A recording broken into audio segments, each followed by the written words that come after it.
Halo semuanya, selamat datang kembali. Hari ini kita bakal bahas sesuatu yang fundamental banget dalam hukum Islam, yaitu ijma. Sebuah konsep tentang kekuatan konsensus. Langsung aja kita mulai ya.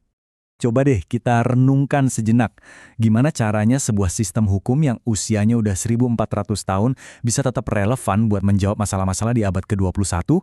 Ini kan pertanyaan besar ya.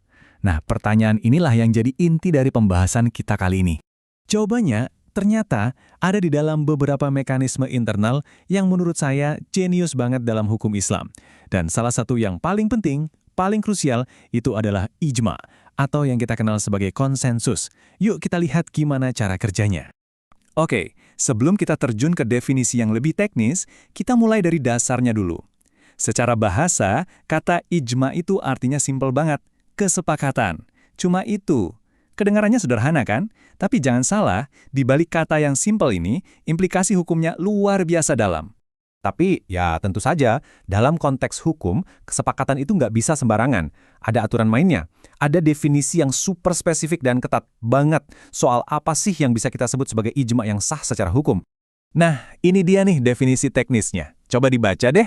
Kesepakatan seluruh mujtahid pada suatu masa setelah wafatnya Rasulullah mengenai satu hukum syar'i. Wow, kelihatan rumit ya. Setiap potong kalimat ini, seluruh mujtahid setelah wafatnya Rasul, itu punya makna dan bobot yang sangat-sangat penting. Biar gampang, yuk kita pecah definisi tadi jadi 5 pilar utama. Pertama, harus ada kesepakatan, dan ini harus mutlak ya, absolut. Kedua, harus dari seluruh ulama, setiap mujtahid yang memenuhi syarat saat itu, nggak bisa cuma sebagian. Ketiga, ini harus dari komunitas muslim, jadi lingkupnya jelas. Keempat, terjadinya harus setelah wafatnya Nabi. Kenapa? Karena selama beliau masih hidup, ya rujukannya langsung ke beliau. Dan kelima, ini soal putusan hukum agama, bukan soal sains atau politik. Kelima pilar ini, semuanya wajib terpenuhi. Oke. Jadi sekarang kita udah paham nih apa itu ijma. Definisi dan syarat-syaratnya ketat banget. Tapi pertanyaan selanjutnya kan, kok bisa? Kenapa kesepakatan para ulama ini bisa punya kekuatan hukum yang mengikat? Siapa yang ngasih otoritas sebesar itu? Nah, landasan utamanya ternyata datang langsung dari Al-Quran. Coba perhatikan ayat ini, dari surah An-Nisa ayat 115. Di sini ada peringatan yang sangat keras. Bukan cuma soal menentang Rasul, tapi perhatikan frasa selanjutnya. Dan mengikuti jalan yang bukan jalan orang-orang mukmin. Ini nih kuncinya. Nah, ini dia bagian yang paling menarik. Para ahli hukum Islam menafsirkan frasa jalan orang-orang mukmin itu sebagai apa? Ya, sebagai ijma, sebagai konsensus. Jadi logikanya begini, kalau kamu menentang sebuah konsensus yang sudah disepakati semua ulama, itu sama saja dengan kamu menyimpang dari jalan yang diikuti oleh seluruh orang beriman. Berat kan implikasinya? Dan otoritas ini nggak cuma dari Al-Quran. Ada juga penguatnya dari hadis atau sabda Nabi Muhammad. Beliau pernah bersabda, umatku tidak akan bersepakat dalam kesesatan. Pernyataan ini, ini dianggap sebagai semacam jaminan ilahi.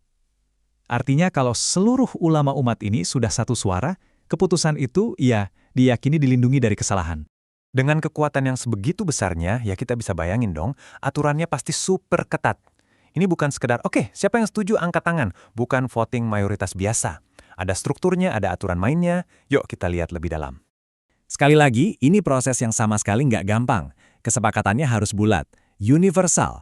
Kalau ada satu aja mujtahid di zaman itu yang bilang nggak setuju, ya udah ijma batal.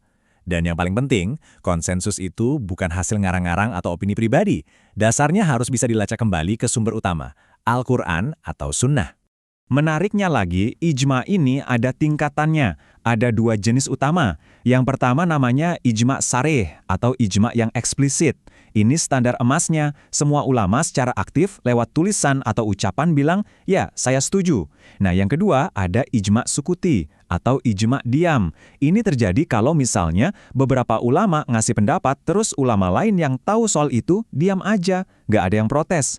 Walaupun yang kedua ini juga dianggap kuat, yang pertama tadi yang eksplisit itulah yang punya kekuatan hukum paling tinggi dan definitif. Oke, kita udah bahas definisinya, landasannya, aturannya. So what? Apa sih dampak akhirnya? Kenapa konsep ijma ini jadi begitu fundamental, begitu mendasar dalam sistem hukum Islam? Begini, kedudukannya itu tinggi banget. Kalau kita bikin peringkat sumber hukum Islam, ijma itu ada di nomor 3, langsung setelah Al-Quran di nomor 1, dan sunnah atau ajaran Nabi di nomor 2. Posisinya di atas metode-metode penalaran hukum lainnya, jadi ini bukan main-main. Nah, fungsi-fungsinya ini berangkum semuanya dengan baik. Pertama, ijma itu ibarat stempel jaminan kebenaran suatu hukum, jadi memberikan kepastian. Kedua, ini penting banget, ijma mencegah perpecahan. Untuk isu-isu inti, pintu perdebatan ditutup, jadi umat nggak berantem terus-terusan soal hal yang sama. Ini juga memperkuat hukum-hukum yang dasarnya dari Quran dan Sunnah. Hasil akhirnya, stabilitas dan kepastian dalam beragama, fondasi yang kokoh. Sebagai penutup, saya mau ajak kita semua merenung. Coba bayangkan, di dunia kita sekarang, yang kayaknya semua hal bisa jadi bahan perdebatan tanpa akhir, apa ya yang bisa kita pelajari dari sebuah sistem yang ternyata punya mekanisme bawaan untuk mencapai sebuah konsensus final? Sebuah mekanisme untuk bilang, oke, soal ini kita sudah sepakat, kita maju. Terlepas dari apapun latar belakang kita, ide ini rasanya menarik banget buat dipikirkan kan?